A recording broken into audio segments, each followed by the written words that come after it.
Welcome back to some new r/pettyrevenge stories, where people share small victories over those who wronged them. I hope you had a great day. The first story is called Wrong Number. Growing up, our house number was one digit from the local Chinese takeaway. On a batch of menus sent out, our number was put on instead. Friday, Saturday and Sunday, we'd get calls trying to place orders. It didn't matter how many times we'd tell people they were calling a private number and not a takeaway. We still got calls. The Chinese refused to do anything about it, and my parents didn't see that they should change their number. So my dad would take orders, putting on different voices, tell them it'd be 40 minutes for delivery. If they called back, he'd apologize and tell them he'd thrown some free spring rolls or whatever, and that the driver was just leaving. If they called back again, he'd tell them they'd called the wrong number and gave the actual restaurant's number for them to call and complain to. This went on for a few weeks, but the menus were redone and sent out, and the takeaway ended up changing number in a bid to stop my dad taking orders. The next story is called Not Your Parking Spot. I just finished a gym session and went back to my car. I turned on my car and just wanted to take a breather before driving. Not even 30 seconds pass and a car behind me honks at me. After only another 30 seconds, I was ready to back out, until I saw that he positioned his car directly behind me, so that I couldn't even get out. After that, I was set on making sure this guy doesn't get the spot. I turned off my car engine and sat there. I already finished my gym session. I can wait. Probably after 5 minutes, the guy finally leaves. I deliberately waited until I saw another car coming to back out my car.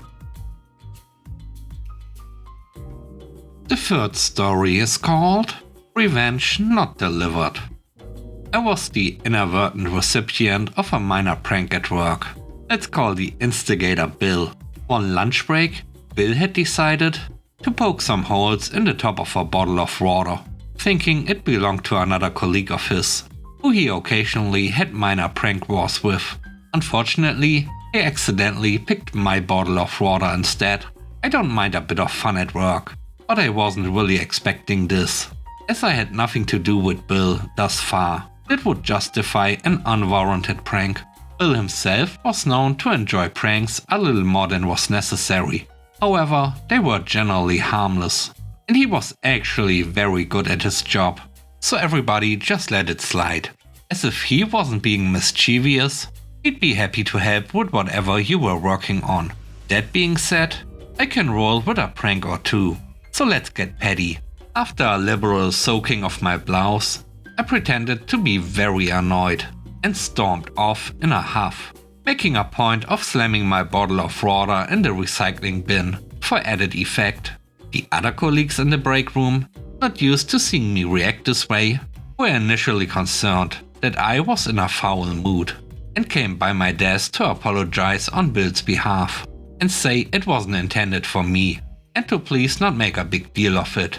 As they spoke to me, I informed them to keep it quiet, but I wasn't upset, but wanted Bill to think I was. They all promised to keep the charade going, knowing I could be a prankster too. Fast forward 2 days. Bill's not yet spoken to me, as I've been giving him the stink eye. At lunchtime, I bumped into Bill coming out of a meeting room. He took the moment to apologize, quite profusely, and I realized he'd been thinking about this way more than I was. He genuinely seemed remorseful, even offering to buy me flowers and pay for any dry cleaning. Fair enough, but I had to have the last laugh. I told him, "Apology accepted, thanks Bill. Don't worry about any of that.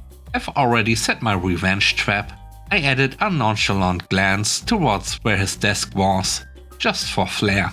Bill was glad that I'd accepted his apology, but was obviously on alert for anything unusual. At least 3 times a day, he'd inspect his desk, his car, his food, his coat, etc. I obviously wasn't going to keep it going forever. After a few days, I went over to Bill's desk, and asked him if he'd found my revenge yet. He nervously said no, at which point I burst out laughing and said, "There wasn't any. I just wanted you to think there was." Thankfully, he saw the funny side and said that was the best revenge play he'd experienced. He said he'd had his guard up even over the weekend when he was at home. We shook hands and all was forgiven, although I couldn't resist a parting note. "Hey Bill, guess you didn't notice I loosened your water bottle cap, right?" He instinctively went to check, saw me laughing again, and admitted defeat. Since then, Bill and I haven't pranked each other, although he did pop by my desk one afternoon to ask if I had any extra packing tape. When I queried what for, he said, "It's best if you don't know." I soon found out why, when the next day I walked into the office to hear another colleague of ours asking who had taped his keyboard and mouse underneath his desk. Apparently he'd spelled Bill's surname wrong on an external memo, so this was Bill's revenge. I wasn't implicated in any way. The last story is called Don't Care. My dad used to be a bit of a hothead, but only when provoked. He had a flooring business and got a job carpeting an entire state building, filled with offices people were currently working in, and they knew they'd need to get their stuff out to help keep them stay organized while they were relocating. My dad brought a ton of boxes and told everyone individually that they could use them to keep their papers organized. He would even help them pack up. One office was occupied by a lawyer who decided not to pack. My dad walked in. There were papers stacked high everywhere and all over his desk. Dad explained the boxes, as he did with everyone, and offered to help. The lawyer was a jerk. He scoffed and said he didn't care. He wasn't going to move his stuff and said my dad needed to take care of it. My dad said okay, grabbed one side of the desk and flipped it over completely, stacks of paper flying everywhere. The lawyer looked at him in disbelief. He said he didn't care, right? My dad threw everything messily into the boxes and threw the boxes outside the door. The lawyer couldn't do a thing about it, as he had told my dad to just take care of it. I can't imagine what it was like for that guy to have to go through all those papers again. Thanks for watching the video. I hope you enjoyed it. If you did, please don't forget to leave a like, comment and subscribe. And if you have time, watch another one of my videos. And now, I hope you have a great day. See you soon. Bye bye.